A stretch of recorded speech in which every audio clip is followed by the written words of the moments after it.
The Kraft Foods Company presents The Great Gildersleeve. You're right.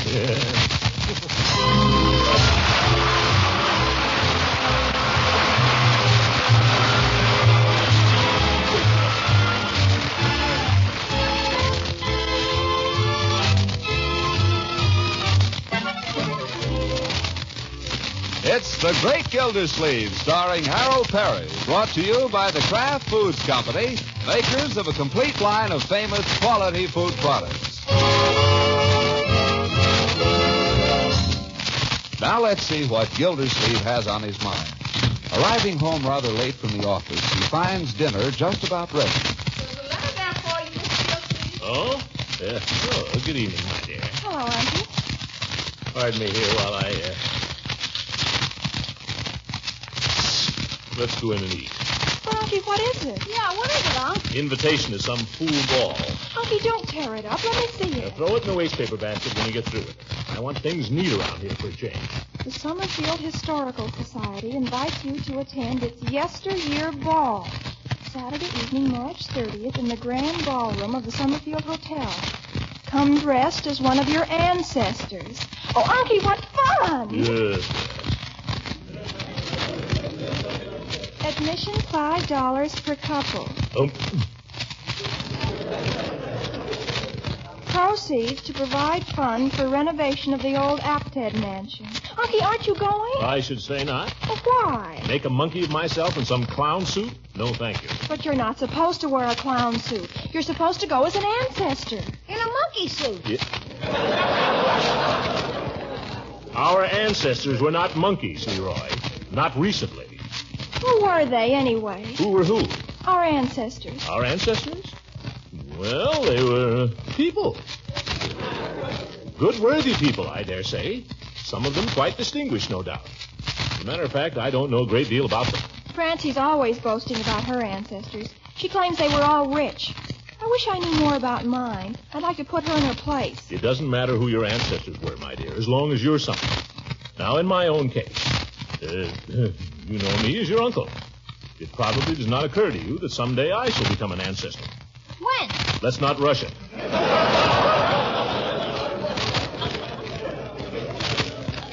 But when I am, when that time comes, I shall probably be remembered not for what I am, but for what I've accomplished.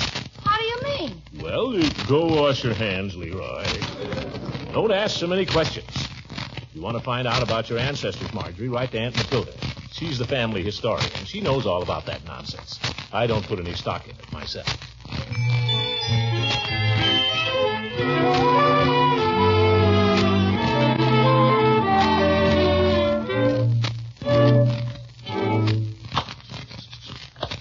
Well, kids, what'll it be this evening? How about a good game of rummy?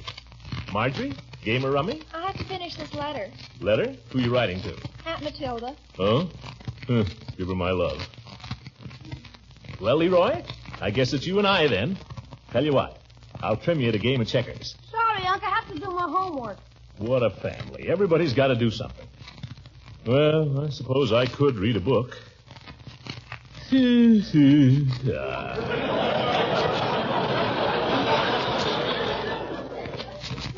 know? Unc's going to read a book. Is there anything so remarkable about that? You never read books. I never get time, that's why. As a matter of fact, reading is my favorite pastime. Favorite pastime. Yes, sir, books are a man's best friend. Just a quiet evening with a good book. I don't know a better way to pass the time. I wonder what Leila's doing.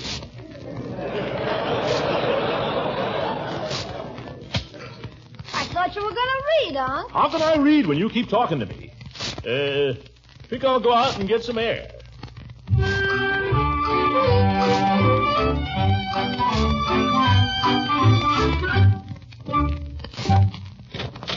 Hello, Leila. What you doing? Well, to tell the truth, Throckmorton, I'm just a teensy bit put out with you. But as long as you're here, come in. Thanks. What are you mad at me about, Leila? Just throw your coat on the chair there anywhere. I have a fire going in the living room. Great. By George, there's nothing like an open fire. I was just telling the children. There's nothing I'd rather do than sit by an open fire and read. The books are on the shelves there. Help yourself. I mean when there's nothing else to do.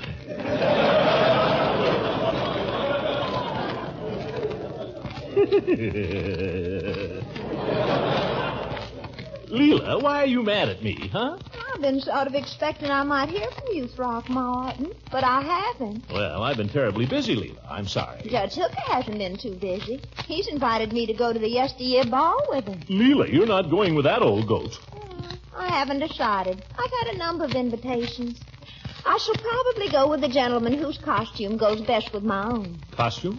What are you wearing? I'm going as my great-great-grandmother, DeLacy. Your great-great... Oh, when she was a young girl, of course. Uh-huh. She was a great belle in New Orleans. Oh? She was part French.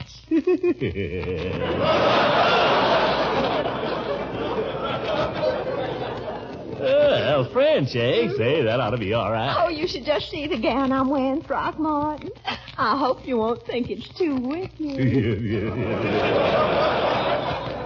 It has a hoop skirt and all, and then I wear one of those beautiful white powdered wigs and a little black beauty patch to make me fascinating. Well, I think I'll go to this ball. Oh, I love costume balls, don't you? Love them. Oh, you should see the judge's costume. He has the most wonderful idea. The judge? What's he going to wear? A pair of horns and some goatskin breeches? Silly. You know that portrait that hangs over his fireplace, General Thaddeus Hooker? He's going as a revolutionary general. Wouldn't it be perfect with my costume? Oh, don't go with him, Leila. Go with me. But I sort of promised Throckmorton. Besides, I wouldn't want to go with somebody who was going to be dressed like a policeman or a water commissioner or something unromantic. Listen, I'll be as romantic as anybody there. Well, I don't know. Did you ever have any ancestors, Throckmorton? Did I ever have any ancestors? Did I ever have any ancestors? I don't know, but I'll find out.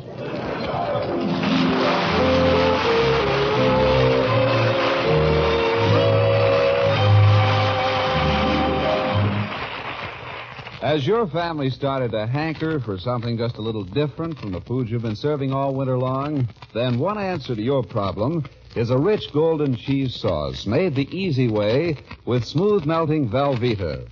Those vegetables you urge the folks to eat, they're different and delicious, topped with a glorious Velveeta sauce. And Velveeta's rich yet mild cheddar cheese flavor puts new life into Lenten main dishes, too.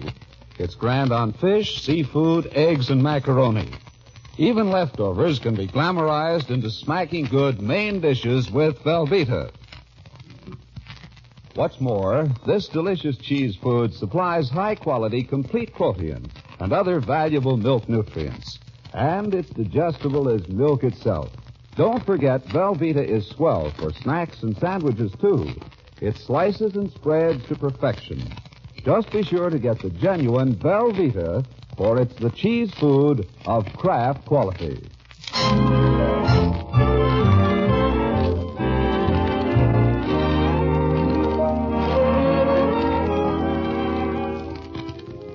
Several days have passed. Gildersleeve has decided to stop in at the public library on his way home from the office. Here you are. You'll find what you want in this book. Thank you.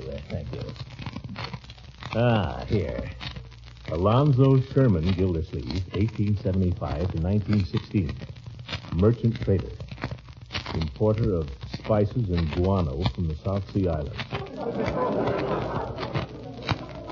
Traveler, adventurer, and author of the book, The Language of Tapiti. I wonder how Alonzo learned the language. South Seas, eh?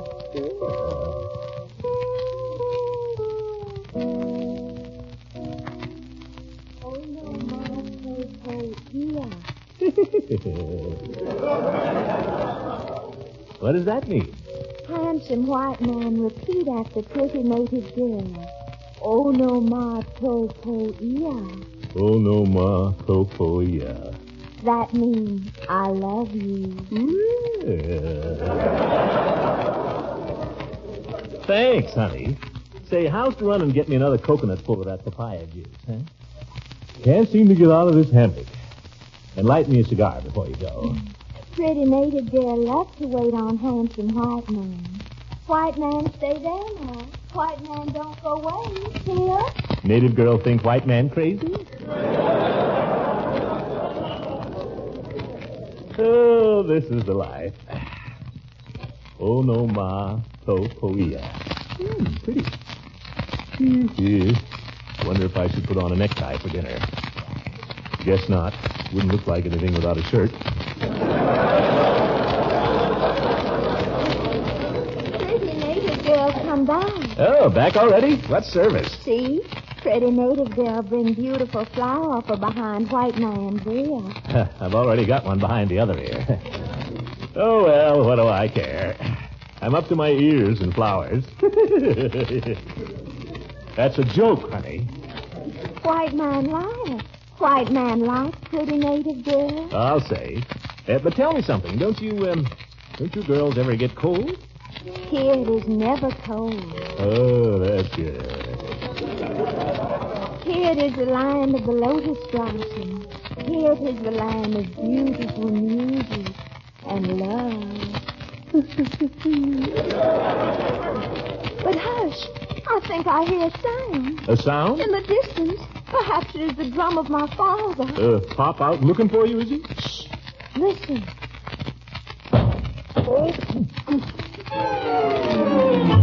Leave. Sorry, miss. My elbow, the book slid off onto the floor.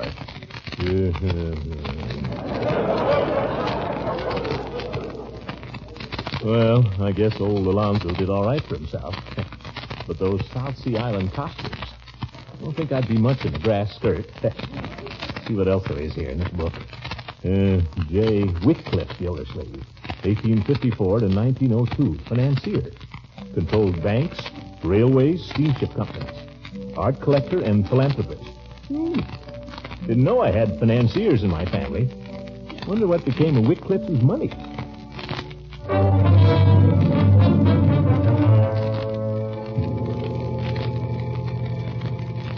Good afternoon, Snodgrass. How's the market today? Mr. Gildersleeve, the market's going crazy. Yes, I know that, Snodgrass. Let me have the details. Well, Amalgamated is selling at $560 a share. Buy another 1,000 shares from my account. I must control Amalgamated. 1,000 shares it is. Make a note of that, Snodgrass. How many times have I told you to make a note of everything I say? Yes, sir. Chief must control Amalgamated. Any other developments? Wall Street is tottering, and your competitors are begging for mercy. Yeah, let them beg. Yes, sir. Let competitors beg. Let Wall Street totter. Yes, totter. No matter what happens, J. Whitcliffe Gildersleeve will come out on top. Wouldn't say that. Anyone waiting to see me? Anyone of importance, I mean, of course. Well, there's... You know my rules, Snodgrass. I won't see anybody that's worth less than $1 million in cash. Who is it? Mr. Jabez R. Hooker would like to see you. Hooker, that old goat. Hooker's the man I'm driving to the wall, Snodgrass. When I get through with Hooker, he won't have money to ride in one of his own horse cars. Well, Make a note of that. Horse cars. Well, I believe Hooker wants to see you about borrowing some Amalgamated stock. I won't loan him a single share. I'm driving him to the wall. Do you understand? Yes, sir. I'll tell him. Anybody else to see me? Your children are here waiting for their regular visit. Oh, yes, the children. Give them 2 minutes. What else? Miss LeVere is waiting. Miss LeVere? I'll see you right away, Snodgrass. No, I better take the children first and get them out of the way. Yes, Mr. Gildersleeve. Oh, children, your father will see you now. Thank you. That'll be all, Snodgrass. Good afternoon, Father. Good afternoon, Marjorie. Good afternoon, Peter. Good afternoon, Leroy.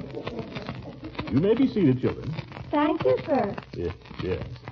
Now, tell me the progress of your studies with your tutor. Marjorie first. Excellent. During the past month, I have made rapid progress in French, music, and embroidery. Here is a handkerchief on which I have embroidered your initials. Well, thank you, my dear. Very pretty. Very pretty.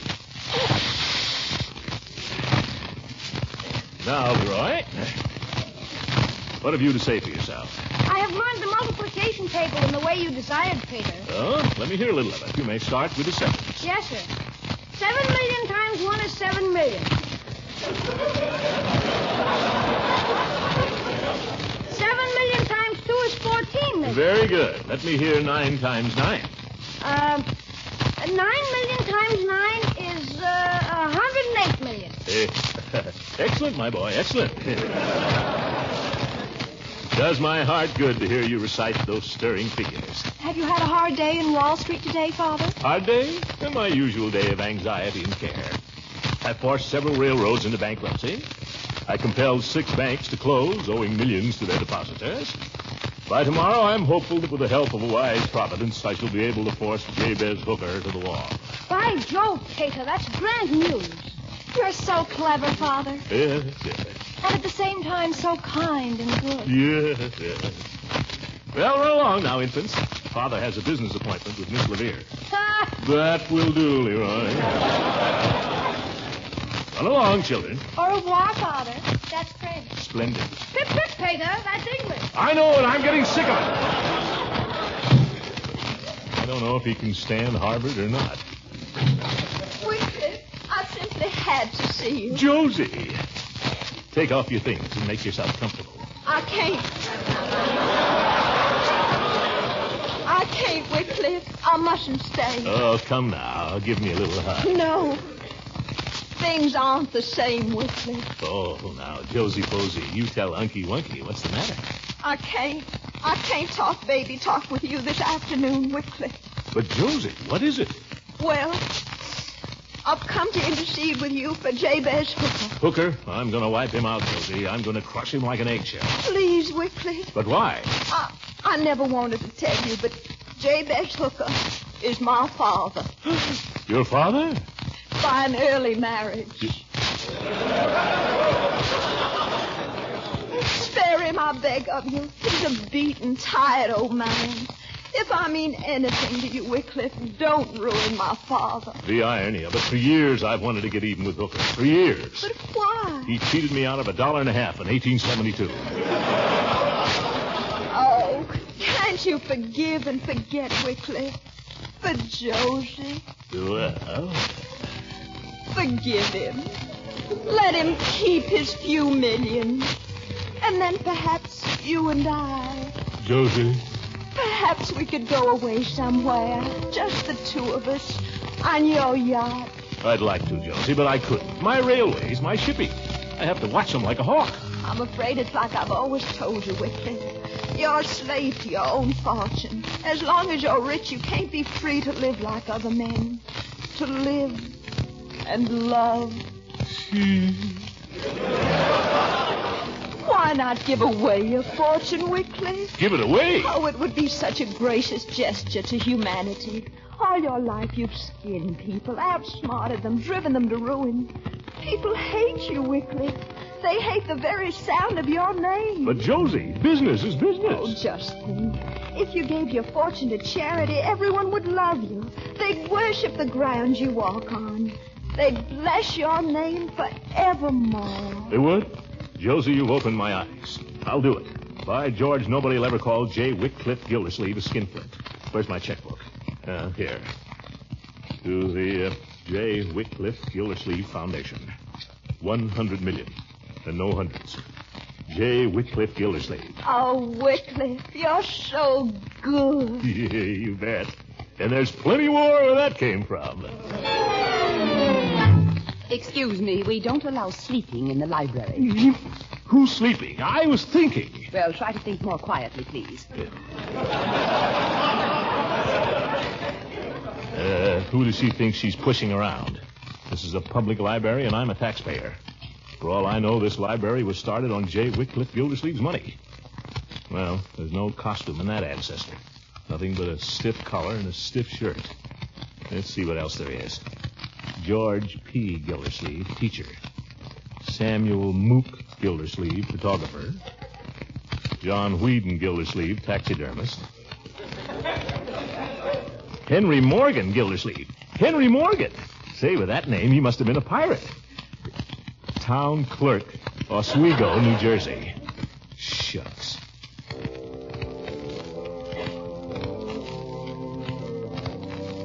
Too bad about Henry. I'd look great with Leila in a pirate's costume. Boots, cocked hat, cutlass. Dear. Treasure ship on the horizon. All in the mainsail. Hoist foresail. Man the forward battery and stand by to fire. Captain says stand by to fire. Right across her bows. Ready? Aim. Fire. Hey.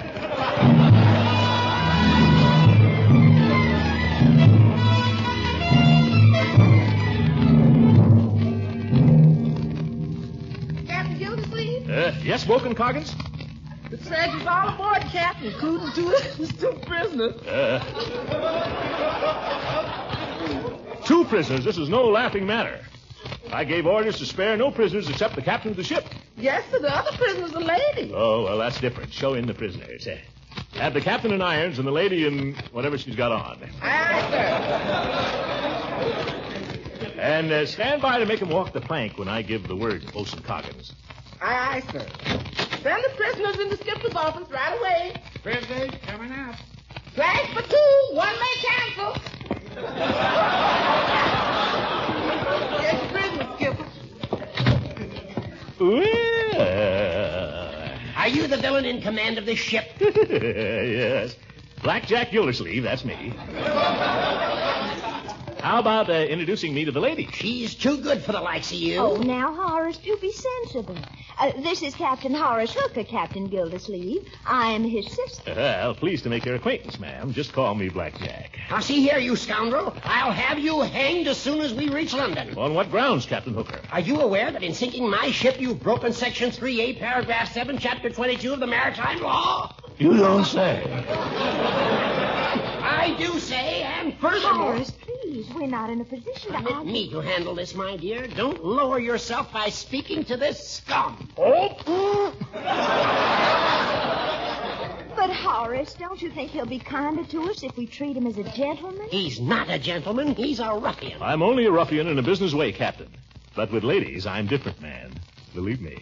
Well, Now, if we can be friendly about this, I'll treat your brother right, and I'll treat you right.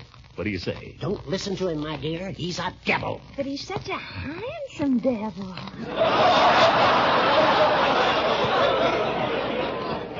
And after all, if it's the only way, I'm sure he'd behave like a gentleman. Ha! Captain Gildersleeve, if I can trust you to be a gentleman, we accept your offer. Fair enough. Bosun, belay there. Bosun on deck. Ready for orders. Show Captain Hooker to his quarters, Bosun. Quarters? You heard me. I told you where to put him 5 minutes ago. Oh, you mean there. Follow me, Captain Hooker. I'll take you right where you're going. I'm sure you'll be comfortable, Captain. Very quiet there. Run along, Horace. Don't worry about me. Very well, very well. Mercy, Captain Gildersleeve. All of a sudden, I'm nervous. Should I be? Certainly not. What is there to be afraid of? Why, I wouldn't hurt one of those beautiful yellow hairs on your pretty little head. Promise? I promise. Right ahead, Captain Hooker. Just a few more steps. Bombs away! What was that? I thought I heard a splash. A splash? Oh, really, it was nothing. Possibly a porpoise playing about the ship. Very common in these southern waters. There's nothing to be nervous about. Oh, I do so want to trust you. Well, go ahead. I must say, your cabin is awfully attractive. So are you. You're from London, you say, ma'am? Yes, London. What's your name, my dear? Amber. Amber?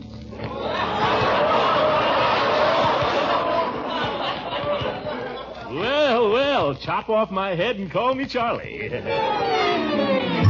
I'm sorry, sir, but we cannot allow you to sleep in here. Amber? Wake up. Wake up. No. Oh, so fat I can't budge You you. quit hitting me. Belay there. My dear sir, you've been asleep for 2 hours. Do you realize that it's after 8 o'clock? Well, it serves you right for having such dull books here.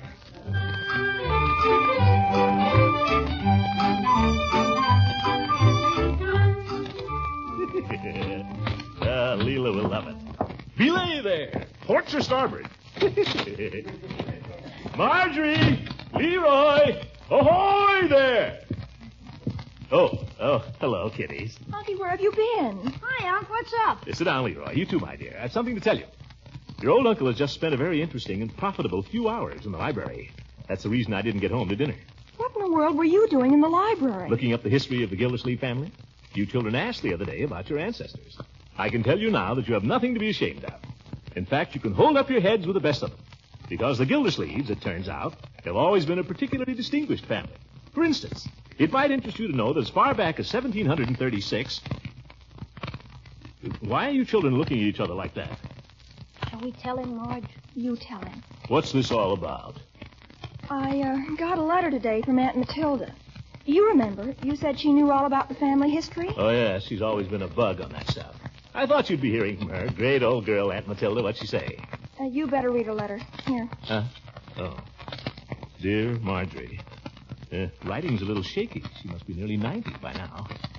Dear Marjorie, I'm only too glad to tell you what I know about the Gildersleeve side of your family. Our forefathers settled originally in eastern Pennsylvania. It may surprise you to know, if your uncle has not already told you, that our name is not really Gildersleeve. What? We are descended, all of us, from a butcher named Guldenslav who changed his name. Oh, Guldenslav? A butcher? Don't tell me I gotta go to the yesteryear ball in a white apron and a straw hat.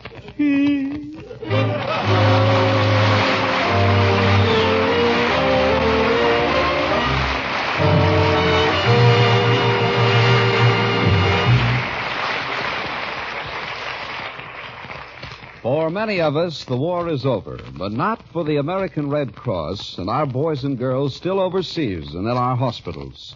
This month, the Red Cross is asking of the people of America $100 million to bring a bit of home to our men in Berchtesgaden, Paris, Okinawa, Tokyo, and the many tiny Pacific islands. Now, this is a gigantic job. So is bringing relief and cheer to our 400,000 wounded in military hospitals throughout the land.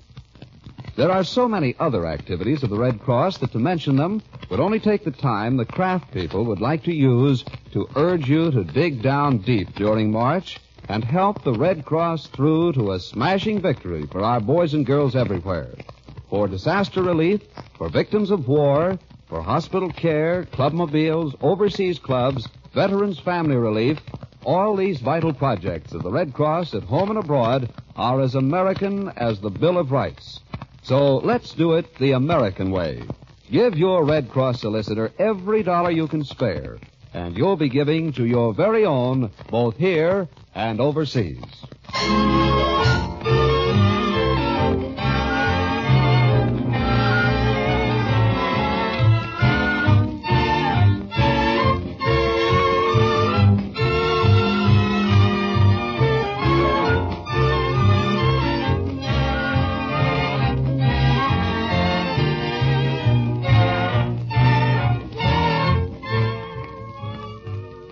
The Great Gildersleeve is played by Harold Perry. It is written by John Whedon and Sam Moore. The music is by Jack Meakin. Leroy, Marjorie, and Bertie are played by Walter Tetley, Louise Erickson, and Lillian Randolph. Shirley Mitchell plays Leila Ransom, Judge Hooker is Earl Ross, and Richard LeGrand plays Mr. Peavy. This is John Lang speaking for the Kraft Foods Company and inviting you to listen in again next week for the further adventures of the Great Gildersleeve.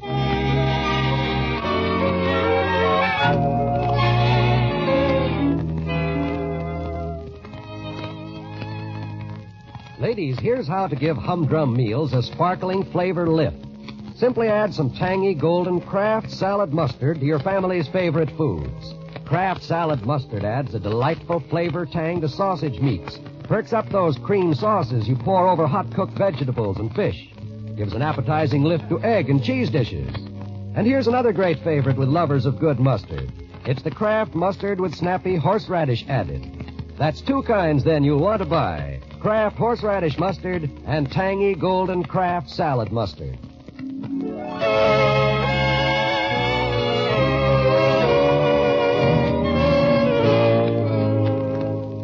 This is NBC, the National Broadcasting Company.